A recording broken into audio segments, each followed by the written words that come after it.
Dear friends, मैं राकेश वशिष्ठ आप सभी का आपके अपने यूट्यूब चैनल मेरे अनुभव में स्वागत है। मेरा अनुभव जैसा कि नाम ही बताता है, इस चैनल को बनाने का मेरा जो उद्देश्य है वो जो भी मैंने अपना अभी तक लाइफ में एक्सपीरियंस लिया, उस एक्सपीरियंस को आपके साथ शेयर करना है। ये वर्ष मेरा उम्र का 50वां वर्ष है और इस 50 साल में मैंने अपनी लाइफ में, अपनी जिंदगी में बहुत सारे अनुभव लिए। उन सभी अनुभव का कहीं ना कहीं मेरे जीवन में मुझे फायदा होता है। क्यों? क्योंकि जहाँ तक मैं अपने आप को समझता हूँ, थोड़ा बहुत जानता हूँ, तो मैंने ये देखा है कि मैं एक विचारशील व्यक्ति हूँ। विचारों का दौर मेरे जीवन के अंदर लगातार प्रवाहित होता रहता है। जब विचारों का एक समुद्र आपके अंदर चलता है तो मैंने सोचा कि क्यों ना इस सागर को बाहर निकाला जाए, क्योंकि संभालना मुश्किल हो जाता है। तो चलिए आज मैं आपको अपनी ये प्रथम YouTube वीडियो पर अपना एक अनुभव शेयर करता हूँ। मैं कैसे कहूँ, मुझे खुद समझ नहीं आता कि मैं अपनी बात को किस तरीके से रखूँ। बस मन में उद्गार आया और मन किया कि आपके साथ शेयर करूँ। अभी कुछ दिन पहले नहीं, लगभग महीने 2 महीने से मैं YouTube चैनल पर रमण महर्षि के विचारों पर एक YouTube वीडियो को देख रहा हूँ और सुन रहा हूँ। मैंने लगभग उस वीडियो को अमूमन 60-70 बार तो देख लिया है और अचरज की बात यह है कि हर बार कुछ नया सीखने को मिलता है। मैं आपको डिस्क्रिप्शन बॉक्स में आप जाएंगे तो आपको उसका लिंक दूंगा। 24-25 मिनट की वो वीडियो है, लेकिन आपको कहीं ना कहीं अंदर से झकझोर कर देने वाली वीडियो है। शर्त यही है कि आप उस वीडियो को अगर देखें तो बिल्कुल एकांत में देखें। जब आप फ्री हो तब आप उसे बिल्कुल अपना फोकस रखकर उसे देखें, उसे सुने। देखें क्या, सुने जाते। तो उसमें मैंने रमण महर्षि के उस विचारों के उद्गार में मैंने पाया कि उन्होंने कहा कि जो शरीर के अंदर आत्मा है, जो परमात्मा का अंश है, उस आत्मा का, उस चेतना का मन जो है एक बहुत शक्तिशाली हिस्सा है। हमारा जो मन है वो उस चेतना का, जिसे हम परमात्मा का हिस्सा कह सकते हैं, परमात्मा का छोटा स्वरूप कह सकते हैं। मुझे नहीं मालूम क्या है वो, मैं खुद ही नहीं जानता। लेकिन जैसा कि मैंने इतने उच्च कोटि के संत के विचारों को जब देखा तो कहीं ना कहीं संतों के विचारों को जब हम सामने पाते हैं तो ये उनके जीवन का अनुभव होता है। और यही हमारे देश के ऊपर, हमारे ऊपर एक कृपा है कि हमारे जीवन पर, हमारे देश के ऊपर हमारे संतों का, साधुओं का असीम आशीर्वाद है। और वो सब इतने, चाहे उसमें हमारे अपने गुरुदेव आ गए हैं, आपके अपने गुरुदेव आ गए हैं, जहाँ भी आप अपनी आस्था रखते हैं, तो आपने देखा होगा कि वो अपने जीवन के सभी अनुभव को हमारे सामने परोस के रख देते हैं, जिसे हमें समझने में शायद जन्म जन्मांतर लग जाएंगे। वो अपने छोटे से स्वरूप के रूप में अपने मन की बात हमारे सामने रख देते हैं, अपने अनुभव को हमारे सामने रखते हैं। और कहीं ना कहीं रमण महर्षि जी ने भी अपने अनुभव के अनुसार ये कहा होगा, जिसे कहीं ना कहीं हमारा अनुभव तो नहीं कहता हमारा अपना, क्योंकि हमें तो कुछ मालूम ही नहीं अध्यात्म के बारे में, लेकिन इतना तो हम जानते हैं कि हमारे अंदर कुछ ऐसा जरूर है जो अगर निकल जाए तो हम जिसे मृत्यु कहते हैं। क्या है मृत्यु? जब इंसान को हम कहते हैं कि ये चला गया, देखा जाए तो शरीर तो पूरा का पूरा वैसा ही होगा। कुछ तो अंदर ऐसा होता है ना, तो साइंटिफिकली प्रूव्ड है। कुछ तो ऐसा है जिसे आस्तिक आत्मा कहते हैं, परमात्मा कहते हैं, और जिसे नास्तिक एनर्जी कह सकते हैं। एनर्जी तो होती है कुछ ना कुछ, वो एनर्जी निकल जाती है। और एनर्जी निकलने के बाद वो व्यक्ति है, वो प्राणी है, वो संसार की कोई भी जीवित वस्तु है, उसको इन्हीं पंच तत्वों में विलीन करने के लिए पूरा समाज कटिबद्ध हो जाता है। तो वो जो एनर्जी है, उस एनर्जी के लिए रमण महर्षि ने कहा है कि मन उसकी एक बहुत पावरफुल शक्ति है, अदम्य शक्ति है। हम सब इस संसार में रहते हैं। हम मानते हैं कि एक दुनिया है, हर परिवार की भी तो अपनी एक दुनिया है। हर परिवार जिसमें अमूमन कितने लोग होते हैं? 5, 7, 10, 12, 15।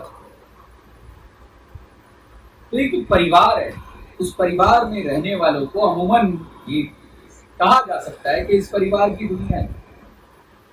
लेकिन मैंने जो देखा है, मैंने जो अनुभव किया है कि परिवार में रहने वाले सभी लोगों की भी अपनी एक अलग ही दुनिया है। हम सब अपनी अपनी दुनिया में जीते हैं। चाहे मैं आ गया, चाहे मेरे परिवार का कोई भी सदस्य है, ये तो आप ही अनुभव कर सकते हैं अगर थोड़ा सा गौर करें तो। अब वो अपनी अपनी दुनिया का अर्थ क्या हुआ, मैं समझाने में तो असमर्थ हूँ। जो कुछ भी मेरे मन में आ रहा है वो आपके सामने रख रहा हूँ। अपनी अपनी दुनिया का अर्थ है मेरे मन की दुनिया, और उस मन की दुनिया का जहां तक मैं समझ पाया हूं, मेरा अहंकार स्वामी है। उस मन की दुनिया का जो, मैं दूसरों की तो जानता नहीं, मैं अपने बारे में बताता हूँ। उस मन की दुनिया का जो स्वामी है वो अहंकार है, यानी कि मैं और मेरा, ये दो चीजें जो हैं उस मन की दुनिया पर आधिपत्य, स्वामित्व पूरा रखे हुए। अब वो अहंकार की जो पुष्टि होती है उन 10, 12, 15 लोगों के साथ आसानी के साथ होती है, जिनके साथ हम रहते हैं, जिन्हें हम कह सकते हैं कि वो हमारे परिवार के सदस्य के रूप में, हमारे माता पिता ही क्यों ना हो, हमारी पत्नी क्यों ना हो, हमारे बच्चे क्यों ना हो, हमारा भाई क्यों ना हो, हमारी बहन क्यों ना हो, हमारे रिश्तेदार क्यों ना हो, हमारे दोस्त, सगे संबंधी, जितने भी लोगों को हम जानते हैं। भाई हर इंसान जिसे कुछ विशेष महत्व देता है, 10, 15, 20, 25, 50 तो लोग होते हैं, और पैदा होने से लेकर मरने तक इन सभी लोगों का कहीं ना कहीं एक जीवन में मूलभूत जो है इंपॉर्टेंस होती है। वो इंपॉर्टेंस सकारात्मक भी होती है और नकारात्मक भी होती है। कहने का क्या हुआ कि इस अहंकार को जो पुष्टि देते हैं, जो मेरे अहंकार को पुष्टि देते हैं, पुष्टि का मतलब है जो मेरे अहंकार के साथ सहमत होती है, वो मुझे अच्छे लगते हैं, उन्हें मैं अपना प्रिय मानता हूँ। और जो मेरे अहंकार को पुष्टि नहीं देते हैं, मैं उन्हें अप्रिय मानता हूँ। मैं किसी के बारे में नहीं, मैं अपने बारे में अपनी बात आपके सामने रखता हूँ। रमन महर्षि के विचारों को सुनने के बाद जो मैंने थोड़ा बहुत जीवन में, थोड़ा बहुत, तो भी मैं जानता नहीं हूँ कितना समझ पाया हूं, वो आपके सामने रखने की कोशिश कर रहा हूं। तो कहने का मतलब है कि जो मेरे अहंकार की पुष्टि करते हैं वो मेरे प्रिय हैं, और जो नहीं करते वो मेरे अप्रिय हैं।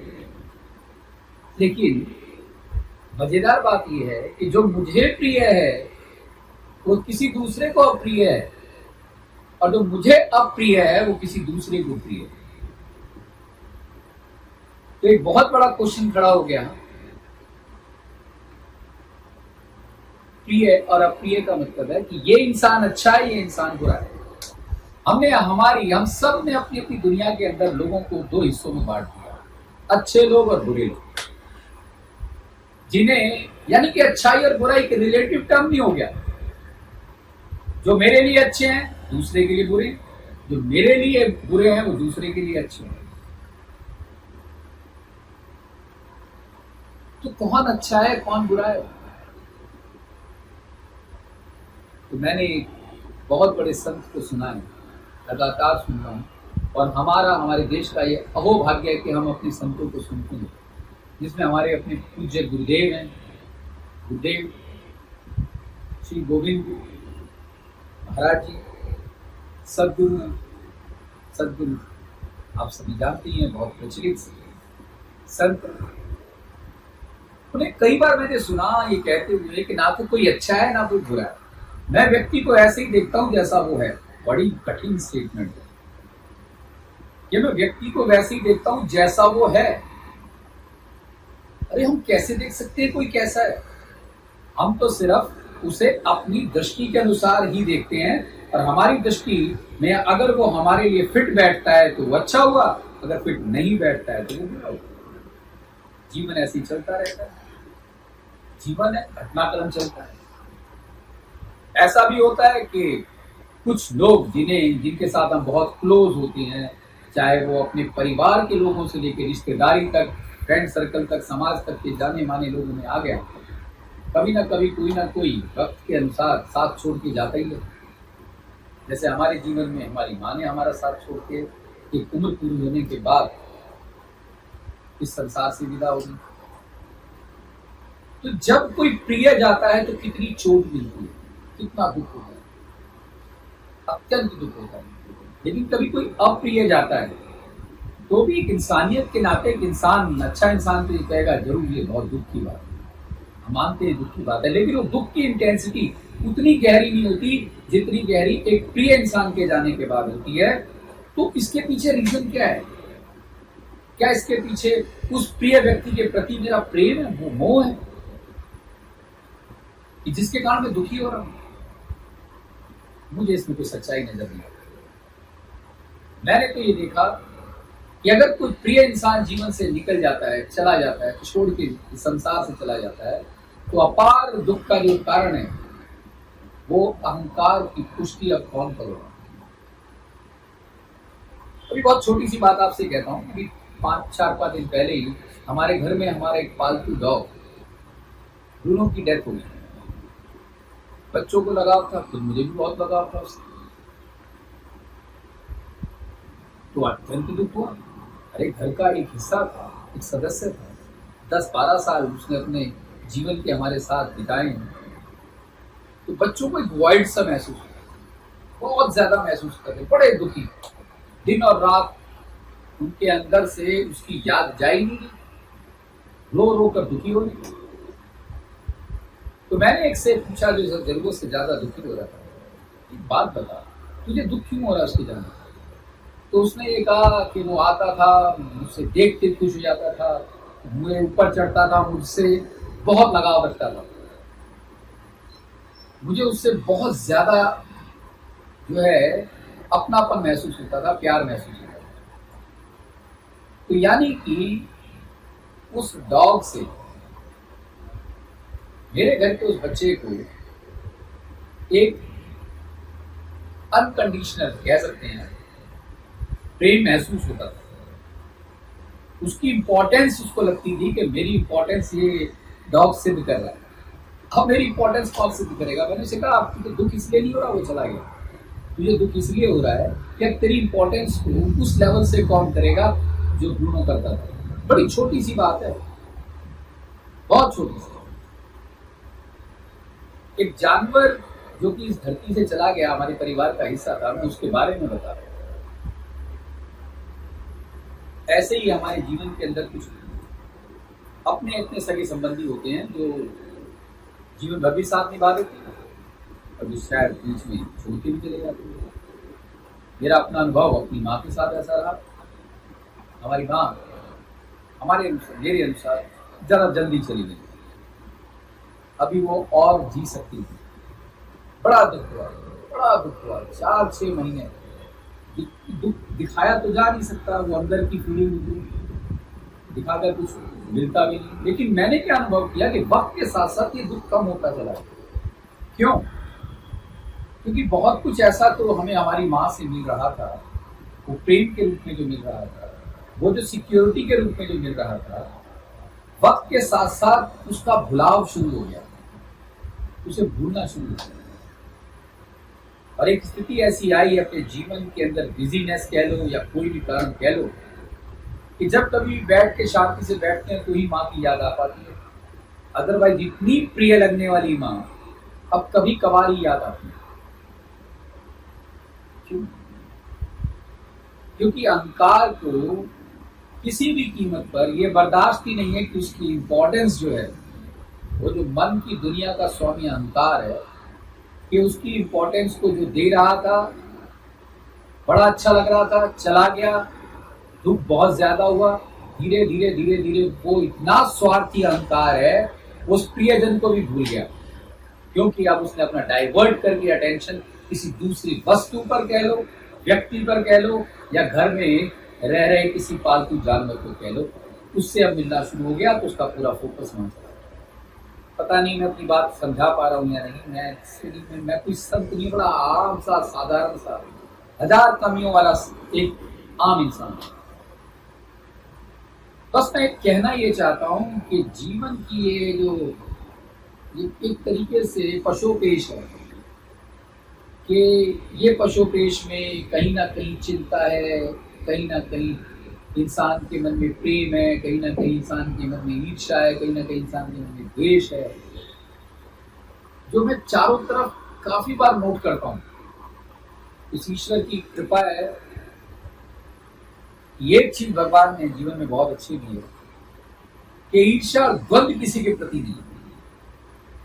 और दूसरी सबसे बड़ी कृपा मैं मानता हूं कि मैंने जीवन में किसी दूसरे में दोष देखा ही नहीं, सिर्फ अपने में दोष देखा। और शायद इसीलिए मैं आपसे बात भी कर पा रहा हूं, क्योंकि जब मैंने अपने अंदर दोष देखा तो मैंने पाया कि एग्जैक्टली लाइफ के अंदर हम कर क्या रहे। हम उसी पशोपेश में अपना जीवन जी रहे हैं कि किसी से सुख मिल रहा है, किसी से हम सोचते हैं कि दुख मिल रहा है। और इसी पशोपेश में पता नहीं, जैसे कि संत कहते हैं और हम मानने को तैयार नहीं है। संत ये कहते हैं कि हम ये जानते हैं कि वो दूसरा इंसान जा रहा है, मैं नहीं जाऊंगा इस धरती से। हर इंसान को लगता है कि दूसरा मर रहा है, लेकिन मैं नहीं मर सकता। लेकिन सत्य यह है कि जब भी जो भी कोई मरता है उसको पता ही नहीं होता कि वो मरने वाला है। तो इस लाइफ के अंदर सबसे बड़ी इंपॉर्टेंस जो मैं समझ पा रहा हूं, जो मैंने काफी बार संतों से सुना, वो ये कि हमें खुद इस बात का एहसास हो जाना चाहिए कि ये जो अहंकार है, ये जो मन का स्वामी है, जिसने हमारी दुनिया को छंद विछंद करके रख रखा है, जिसको काफी कैटेगरीज में बांटा हुआ है, उन सारी कैटेगरीज के कारण मुझे लगातार सुख, लगातार दुख जो मिल रहा है, इसी पशोपेश के अंदर मेरा जीवन जो चल रहा है, इस पशोपेश से दूर होने का एक तरीका जो सदगुरु से भी मैंने जो सुना, इंसान को ये मानना चाहिए कि उसकी लाइफ जो है बड़ी लिमिटेड है, बहुत स्पैन ऑफ छोटी लाइफ है, किसी भी पल किसी भी मोमेंट पर खत्म हो सकती है।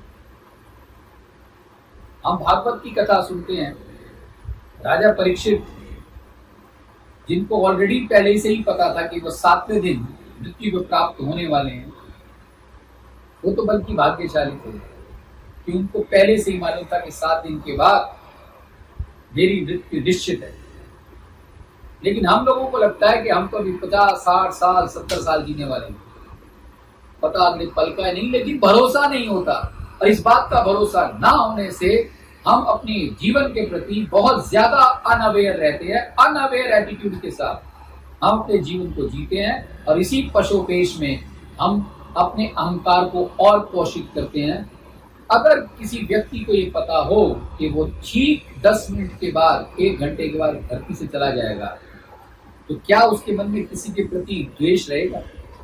अरे किसी के प्रति द्वेष तो दूर की बात है, प्रेम भी नहीं रहेगा। वो सीधा इस बात को सोचेगा कि अब मेरा क्या होगा, अब मेरा अगला जन्म क्या होगा। पता नहीं अगला जन्म होता भी है या नहीं होता, मुझे भी कुछ नहीं मालूम, लेकिन जो भी है वो कुछ ना कुछ तो होगा। एनर्जी तो कभी मरती नहीं, क्योंकि जन्म से पहले भी मैं था, इस जन्म में भी मैं हूं और इस जन्म के बाद भी मैं रहूंगा। ये बात तो सच है।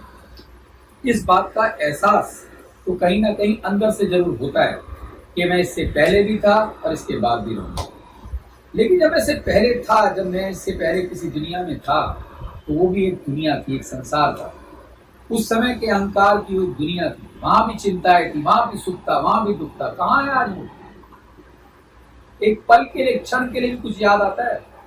ऐसे ही जो इस संसार के अंदर है, और संसार को छोड़ने के बाद जब दूसरे जन्म के, अगले जन्म की तरफ हम जाएंगे, जीवन के अगले पड़ाव की तरफ अगर हम जाएंगे, तो क्या ये सब याद रहेगा? तो कहने का मतलब हुआ कि अहंकार जो है, जो इस मन की दुनिया का स्वामी है। मैंने एक वर्ड सुना है, सूक्ष्म शरीर, कि जब इंसान मरता है तो उसका सूक्ष्म शरीर जो है वो रहता है, वो जाता है।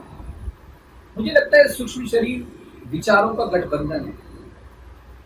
तो पूरे जीवन जिस जिस वृत्ति के साथ, जिस संस्कार के साथ, जिस सोच के साथ हम जीते हैं, उसका एक कंसंट्रेटेड रूप है। और जब कभी भी शरीर से आत्मा, पता नहीं, शक्ति या चेतना जो भी निकलती है, तो वो सूक्ष्म शरीर यानी कि वो विचारों का गठबंधन के साथ निकलता है। और वो विचारों का गठबंधन रबड़ मशीन के अनुसार मुझे लगता है वो मन, जो कि उस चेतना की एक शक्ति है, वो मन ही सूक्ष्म शरीर होता है। और वो मन इतना ज्यादा बहिर्मुखी है, बाहर की तरफ इतना ज्यादा डाइवर्टेड है कि जैसे ही शरीर को भी छोड़ेगा तो तुरंत अपने विचारों के अनुसार, अपने हालात जो उसको चाहिए, ऐसे गर्भ में वो दोबारा चला जाएगा और ऐसा समाज वो दोबारा हासिल कर लेगा। तो मजेदार बात इसके अंदर ये साबित आई कि जो मुझे प्रिय थे वो पॉजिटिव एनर्जी हो गए, जो अप्रिय थे वो नेगेटिव एनर्जी हो गई।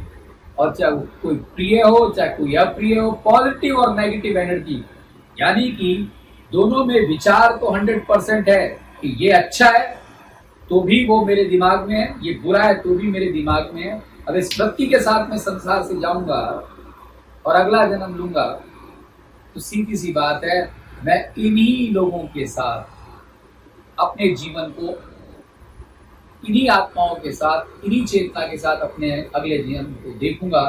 और जिनके साथ मैं प्रिय या कंपैटिबिलिटी समझता था, वो दोबारा मेरे अहंकार की पुष्टि के लिए मेरे जीवन में मुझे मिलेंगे। जिन्हें अप्रिय समझता था वो दोबारा मिलेंगे। यानी कि ये सुख और दुख का जो चक्र है, ये विश्व साइकिल जो है वो लगातार चलती रहेगी, चलती रहेगी, चलती रहेगी। इस लॉकडाउन पीरियड के दौरान मैं परमात्मा की कृपा मानूं या क्या कहूं, एक आदत पड़ गई।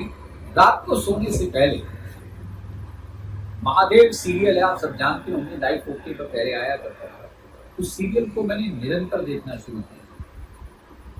मैं अपनी पत्नी को देखता था कि वो मोबाइल पर देखती थी। मैं कहा भाई क्या देख रही, जरा मुझे भी दिखाओ। अनायास ही मैंने अपना उस सीरियल को देखना शुरू किया और आज लगभग 3 महीने से ऊपर हो गए हैं। 99.9% रात को सोने से पहले मैं उस सीरियल को जरूर देखता हूं। और ऐसा आनंद जीवन में आता है कि जिसको मैं एक्सप्लेन नहीं कर सकता। क्योंकि रात को जब मैं इसे देखता हूं तो जब मैं सोता हूं तो इतना निश्चिंत और इतना शांत होकर सोता हूं कि जो रात को परमात्मा की बातें सुनी है, सीरियल देखते देखते मुझे नहीं पता लगता मैं कब सो जाता हूं। तो मेरा, जिसे हम कहीं सबकॉन्शियस माइंड कहते हैं, वो विचार जो परमात्मा के रूप में मैं शंकर भगवान को सुनता हूँ, अपने साथ, अपने जीवन के साथ रात्रि में भी पाता हूँ। और सुबह उठते ही मेरा पहला एम जो होता है वो उसी परमात्मा को दोबारा याद करना होता है।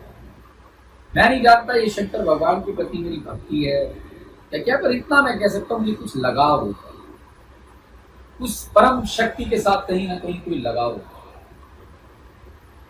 और सीरियल को देखते देखते मैंने जो देखा, बात मेरी लंबी है लेकिन कहते हैं ना, मैं कुछ संत तो नहीं, बड़ा साधारण सा इंसान, समझाना नहीं आ पा रहा।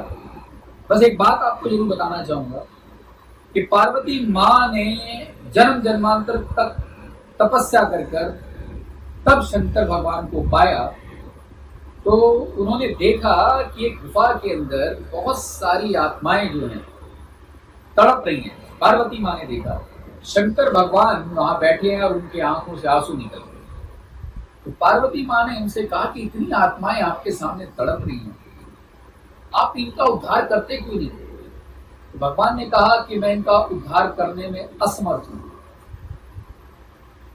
तो पार्वती माँ को आश्चर्य हुआ कि आप तो जगत के स्वामी हैं, परम पिता हैं, आप कैसे असमर्थ हो सकते हैं? तब शंकर भगवान ने कहा कि ये केवल आपके द्वारा ही संभव है, मेरे द्वारा संभव नहीं है। और जब आगे पता लगा कि वो जितनी भी आत्माएं थी जो तड़प रही थी, जो दुखी थी, जिनके लिए खुद भगवान शंकर अपने आप को असमर्थ समझते थे उद्धार करने में, वो कोई और नहीं, जन्म जन्मांतर की पार्वती माँ की सूक्ष्म शरीर थी। उनके विचार थे, उनकी अपनी इच्छाएं थी और उन इच्छाओं को, उन विचारों को पूर्ण रूप से दमन करना शंकर भगवान के भी हाथ में नहीं था, पार्वती माँ के ही हाथ में था। तपस्या करने के बाद जब वो जागृति उनके अंदर आई तो अपने आप वो सारी आत्माओं का उद्धार निश्चित तौर पर हुआ, जो कि मैंने सीरियल के अंदर देखा। और मैंने ये देखा कि शंकर भगवान कहते हैं कि भाई मैं और शक्ति एक हूं। इस संसार में जो भी पुरुष है वो मेरा रूप है, जो भी स्त्री है वो आपका रूप, पार्वती का रूप, शक्ति का रूप। तो कहने का मतलब ये हुआ कि शंकर भगवान शमशान में क्यों रहते हैं, क्यों बैठते हैं। मैंने जो अपना आकलन लगाया, पता नहीं मैं सही हूं गलत हूं, पर मैंने देखा कि उनकी करुणा की तो कोई सीमा ही नहीं है। उस परम पिता परमेश्वर की कोई सीमा ही नहीं है कि जब इंसान इस संसार को छोड़ता है, इस मन रूपी बनाए हुए संसार को छोड़ता है, और जब उसकी चेतना बाहर निकलती है तो सूक्ष्म शरीर के साथ निकलती है। जहाँ सूक्ष्म शरीर वो मेरे जो मन की दुनिया है जिसके साथ मैं जिया हूं, उसी सूक्ष्म शरीर के साथ जब संस्कार के लिए उसके शरीर को लेके जाया जाता होगा तो परमात्मा वहां बैठे कहते हैं कि मैं यहां बैठा हूं, मुझे पहचान लो। अपने सूक्ष्म शरीर की अहंकार की बनाई हुई दुनिया मैं और मेरा का त्याग कर अब तो पहचान मैं तेरे सामने यहीं बैठा हूं। जैसे कुछ सीरियल में दिखाया है कि सामने आत्माएं तड़प रही हैं, लेकिन शंकर भगवान के अश्रु निकल रहे हैं, रो रहे हैं, कुछ कर नहीं पा रहे। ऐसे करुणामयी परमात्मा शायद इसीलिए शमशान में रहना उन्हें स्वीकृत हुआ, उन्हें स्वीकार हुआ कि वो चाहते हैं कि क्या पता कब किसके शुक्र शरीर के अंदर मुझे पहचानने की, अपनी असल चेतना को पहचानने की शक्ति आ जाए। पता नहीं क्यों मेरे मन में आया कि आज मैं ये आपके साथ शेयर करूं। पिछले 2.5-3 महीने से मैं अपने जीवन को बड़े गहराई से अपने आप से विश्लेषण कर देख रहा हूं, और जो मैंने अनुभव पाया कि जीवन के अंदर जो इस समय सुख बह रहा है वो शायद पहले कभी नहीं हुआ। और उसका मैं जो सबसे प्रमुख कारण मानता हूं वो ये, और आपको भी सजेस्ट करना चाहूंगा कि रात को सोने से पहले आपकी जहां भी जो आस्था है, आप किसी भी धर्म के सही, किसी भी जाति के सही, आपकी जहां जो भी आस्था है, उस परम पिता परमेश्वर को याद करते हुए, उसकी बातों को सुनते हुए, सुनते सुनते ही सो जाओ। एक अदम्य जीवन में आनंद आपको महसूस होगा, क्योंकि जैसे ही आप उठोगे तो उठते ही आपको दोबारा उसी की स्मृति आएगी, दोबारा आप उस परमात्मा को याद करोगे। संसार में आज मुझे क्या करना है, मेरी आज की चिंताएं क्या है, उसका महत्व खत्म हो जाएगा। सबसे पहले महत्व जो होगा उस परम पिता परमात्मा का होगा। सुबह उठते ही जल्दी उठना नहीं पड़ेगा, स्वतः ही आंख अपने आप जल्दी खुलेगी, स्वतः ही महसूस होगा कि परमात्मा का संग मेरे साथ है। स्वतः ही आप महसूस करेंगे, आपके अंदर के चेतना की अवेयरनेस आपको महसूस होगी। और ये संभव रात को सोते समय परमात्मा का नाम सुनना, जहां भी आपकी आस्था है उस आस्था से जुड़ते जुड़ते सो जाना। मैं अपने बच्चों को कहता हूं टीवी चल रहा है, अगर मैं सो जाऊं तो मेरे सोने के बाद बंद करना, इतने चलते रहने में। और ऐसा ही होता है, मुंबई में देखते देखते सो जाती हूँ, और सुबह उठता हूं तो सबसे पहले उस परमात्मा का नाम लेता हूं। परमात्मा का नाम भी एक नशे की तरह है, एक हैंगओवर है, क्योंकि हम तो संसारी इंसान हैं, हमें तो पल नहीं लगता संसार में दोबारा जाने। लेकिन ये सुबह सुबह का नाम उसका लेना एक ऐसा हैंगओवर है जो 12-14 घंटे आपके जीवन में सतत बना रहता है, जो आपके सामने आने वाली आपदाओं को, विपदाओं को, आपके दुख को, आपके संघर्ष को झेलने की शक्ति आपके अंदर देता है, आपको शांत रखता है। ये मेरा अनुभव है, जो मैं आपको बता रहा हूँ, सुनी बात नहीं बता रहा, मैं अपने अनुभव से बता रहा हूँ। और वो हैंगओवर रात तक आते आते थोड़ा कम होता है, दोबारा रिट्रेस बैक संसार में होता है। इससे पहले ही रात को सोते समय दोबारा जब परमात्मा का नाम लिया जाता है तो कंसिस्टेंसी चेतना की अवेयरनेस के प्रति बनी रहती है, जो मैं पिछले 2.5-3 महीने से लगातार महसूस कर रहा हूं। जीवन में एक अलग ही आनंद महसूस होना शुरू हुआ। अब ये जो मेरे सूक्ष्म शरीर जो कि मन की दुनिया है, जो मुझे लगता है वो बहिर्मुखी होकर अंतर्मुखी जब हो जाए, जैसे रमन महर्षि ने उस वीडियो में कहा, बहिर्मुखी होकर जब अंतर्मुखी होती है तो उसको पता लगता है कि चेतना का ही वो हिस्सा है और वो उस चेतना में, महाचेतना में जाकर डिसॉल्व हो जाती है। अब वो डिसोल्यूशन की थोड़ा सा भी आइडिया हमारे मन में आता है तो हम बड़े स्वार्थी लोग हैं, हमें लगता है अभी क्यों नहीं होता, क्योंकि अगेन अहंकार का रोल आ जाता है। अगेन अहंकार ये कहता है अच्छा ऐसे मेरा उद्धार हो सकता है तो क्यों ना जल्द से जल्द हो। लेकिन मुझे लगता है कि इतना आसान नहीं है। जब शिव पुराण के अनुसार पार्वती माँ को जन्म जन्मांतर तक तपस्या करने के बाद जो कि सर्वशक्ति माँ है, भगवान शिव की प्राप्ति हुई तो हमारी तो विसाती है, तो रास्ता क्या बचा? क्या डिप्रेस हो जाए? क्या ये माने कि हमारे लिए तो संभव ही नहीं है? आज समझ में आता है कि गुरुदेव जब ये कहते थे, 20 साल से सुनता आ रहा हूँ, कितने संतों को सुनता आ रहा हूँ कि नाम के जप में बड़ी ताकत है। धन्य है वो हर इंसान जिसके जीवन के अंदर गुरुदेव का पदार्पण। हम हमारे गुरुदेव के लायक नहीं है, लेकिन उस परमात्मा की असीम कृपा ये है कि गुरुदेव हमारे जीवन में उन्होंने उतारे हुए हैं और गुरुदेव साक्षात माँ का रूप में, और वो एक ऐसा साधन नाम के रूप में हमारे जीवन में दे देते हैं।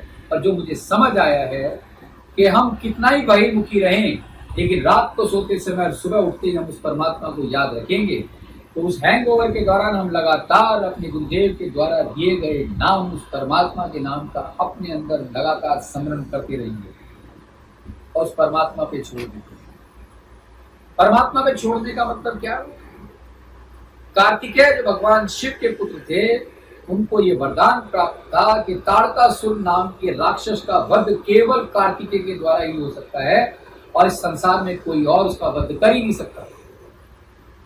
और कार्तिकेय का जन्म इस उद्देश्य से हुआ था कि वो ताड़कासुर का वध करे, और उन्होंने उसके लिए अपनी पूरी शक्ति लगा दी, भगवान शिव के पुत्र। लेकिन ऐन मौके पे मारते हुए भी जो मैंने महसूस किया, परमात्मा शिव उनके पिता का सहयोग, जब हाथ पर कार्तिकेय को रखा तब कार्तिकेय के तीर से ताड़कासुर का वध हुआ। यानी कि परमात्मा के पुत्र के द्वारा भी ताड़कासुर का खुद कार्तिकेय की अपनी शक्ति से वध करना में असमर्थता थी, वहां भी परमात्मा शिव की जरूरत पड़ी। ऐसे ही हमारा उद्धार कब होगा? हम कब इस विश्वस साइकिल से निकलेंगे?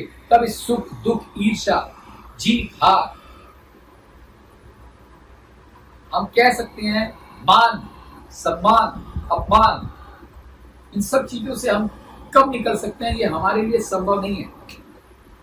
हमारे लिए सिर्फ 2 चीजें संभव हैं कि हम सोते समय और उठते समय परमात्मा का नाम, सोते समय परमात्मा का नाम सुने, उठते ही परमात्मा का नाम लें, और उस हैंगओवर में जितना भी वक्त मिले उसी परमात्मा के या तो गुरु द्वारा दिए गए अपने परमात्मा के मंत्र को कह लो, नाम को कह लो, लगातार जपेंगे तो क्या पता जब वो परमात्मा, जिसे हम परमात्मा चेतना शिव कहते हैं, अनंत रूप जिसे हम कह सकते हैं, जब कभी वो अपना हाथ बढ़ाएगा तो स्वतः ही वो अपनी तरफ ले लेगा।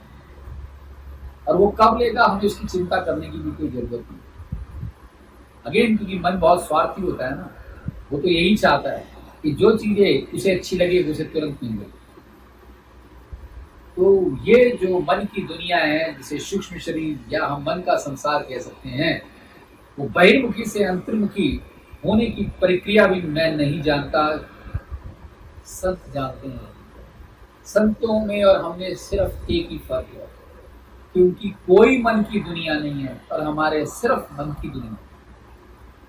उस मन की दुनिया को चलाने वाला अहंकार मैं और मेरा, किसी पशुपेश में हमने पिछला जन्म भी जिया होगा, इस जन्म को भी जी रहे हैं और अगला भी जी के रहेंगे, और ये विश्वस साइकिल चलती रहेगी। अच्छे और बुरे जिन्हें हम मानते हैं हमेशा हमारे जीवन में बने रहेंगे, यानी कि हमेशा सुख और दुख बना ही रहेगा। और ये अपने आप में बड़ा पीड़ादायक है, और शायद इसे ही हम नर्क कहते हैं। तो बस इतना ही कहना चाहूँगा, जो मैंने शंकर भगवान के सीरियल को देख के समझा है कि अपने हाथ में कुछ नहीं है, केवल उस परमात्मा को याद करना है, उसे हम याद करें, उसके नाम से हम उसको पुकारते रहें और स्वतः उसके ऊपर छोड़ दें। और धीरे धीरे इस बात को ध्यान में रखें कि जब मैं आया था तो मेरे पास वस्त्र भी नहीं थे, और जब मैं जाऊंगा तो मेरे पास फिर वस्त्र नहीं है। यानी कि कुछ भी ना मैं लेकर आया हूँ और कुछ भी ना मैं लेके जाऊंगा। बहुत बड़ी गंभीर विचारधारा है। ये विचारधारा अगर अंतरात्मा के अंदर समा जाए, हमारे व्यवहार में समा जाए, तो मुझे लगता है यही मोक्ष है। नहीं समाई हुई ना, कोई बात नहीं, प्रयत्नशील तो है, एक कदम तो आगे बढ़ाया, अनंत कदम की तरफ कब पहुंचेंगे उस परमात्मा पर ही छोड़ देते हैं। क्योंकि जिस दिन हम ये मान लेंगे कि मैं और मेरा नाम की कोई हस्ती ही नहीं है, वो वर्चुअलिटी नहीं है, वो मन का संसार ही नहीं है, तो जो बचेगा शायद परम चेतना ही बचेगी, तो परमात्मा ही बचेगा, जिसे हम शिवोहम कहते हैं। तो इसी शिवोहम की तरफ हम अपने आप को लगाएं, अपने मन को लगाएं। अपनी इस विचार को आपके सामने रखते हुए मुझे बड़ा अच्छा लगा, अनुभव को रखते हुए अच्छा लगा, और ये बताते हुए बड़े कॉन्फिडेंस साथ मैं कह सकता हूँ कि अब जीवन के अंदर जो कुछ भी होता है उसे इंजॉय करने लगा हूँ, चाहे वो सुख हो चाहे वो दुख हो। लेकिन फिर भी परमात्मा से यही कृपा मांगता हूँ, याचक के तौर पे मांगता हूँ कि ये जो बल, थोड़ा बहुत बल मुझे मिला है, वो सतत बना रहे, मेरे जीवन में बना रहे, आप सबके जीवन में बना रहे। तो इसी बात के साथ मैं अपनी बात को खत्म करता हूँ। शाम का समय, रात के 8 बजे हूँ। शुभ रात्रि, आप सभी को मेरा नमस्कार। God bless you all.